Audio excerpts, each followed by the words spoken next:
دعائے حضرت انس بن مالک رضی اللہ عنہما، یہ دعا جو ہے اس کو دعائے انس کیوں کہتے ہیں؟ اس کی دو وجہ ہیں۔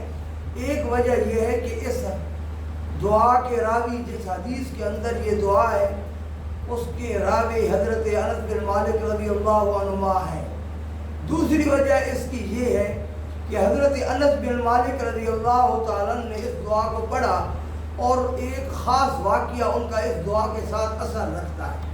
وہ یہ ہے کہ دعا کے اندر حضرت انس بن مالک رضی اللہ عنہ کو اللہ تعالیٰ نے بہت لمبی عمر عطا فرمائی، کیونکہ انہوں نے 10 سال رسول اللہ صلی اللہ علیہ وسلم کی خدمت کی۔ حضور علیہ السلام نے انہیں 3 دعائیں دی۔ ایک دعا یہ دی کہ اللہ تعالیٰ آپ کو لمبی عمر دے، اور ایک یہ دعا دی کہ اللہ تعالیٰ آپ کو اولاد بہت زیادہ دے۔ تیسری دعا یہ فرمائی کہ اللہ تعالیٰ آپ کو مال زیادہ دے۔ تو آپ کی عمر اس وجہ سے بہت لمبی ہوئی۔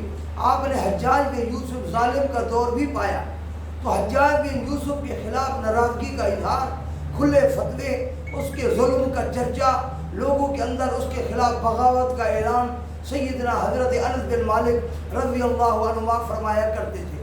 تو حجاج نے آرڈر کر رکھا تھا ان کو پکڑ کے لے آؤ، چنانچہ ان کے پیچھے لگ کر ایک موقع پر حضرت کو پکڑ کر لے آئے۔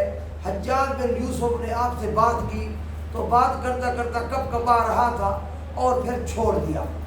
حضرت انس بن مالک رضی اللہ عنہ واپس آ گئے تو اس کے جلاد نے پوچھا کہ اس آدمی کو پکڑنے کے لیے آپ نے اتنی محنت کی، کوشش کی، آپ بڑے اس پر برہم تھے، آپ کو بڑا غصہ تھا کہ اس نے بڑی بغاوت مچا رکھی ہے، لیکن جب وہ آیا ہے تو آپ تو ایسے لگ رہے تھے جیسے کہ اس سے کانپ رہے ہوں، ڈر رہے ہوں، اس کا روب آپ پر طاری ہو گیا ہو، اور اس کے بعد آپ نے اس کو چھوڑ دیا۔ تو حجاج نے کہا جب میں ان سے ترش لہجے میں بات کرنے کی کوشش کرتا تو ان کے کندھے پر 2 بہت بڑے شیر بیٹھے ہوئے تھے، وہ میرے اوپر لپک کر حملہ کرنے کی کوشش کرتے تھے۔ وہ مجھے ایسے منہ پھاڑ کر دیکھتے تھے، اگر میں مزید بڑھتا تو وہ مجھے چیر پھاڑ دیتے، اس وجہ سے میں نے انہیں چھوڑ دیا۔ تو پھر حضرت انس بن مالک رضی اللہ عنہ سے پوچھا گیا تو آپ نے فرمایا کہ مجھے رسول اللہ صلی اللہ علیہ وسلم نے ایک دعا سکھائی ہے، وہ میں اس پڑھ چکا تھا صبح کو، جو شخص اس کا صبح شام یا دن میں 24 گھنٹے میں ایک مرتبہ التزام کرتا ہے تو اللہ تعالیٰ اس کو ظالم کے ظلم سے اور ہر قسم کی تکلیفوں سے محفوظ کرتا ہے۔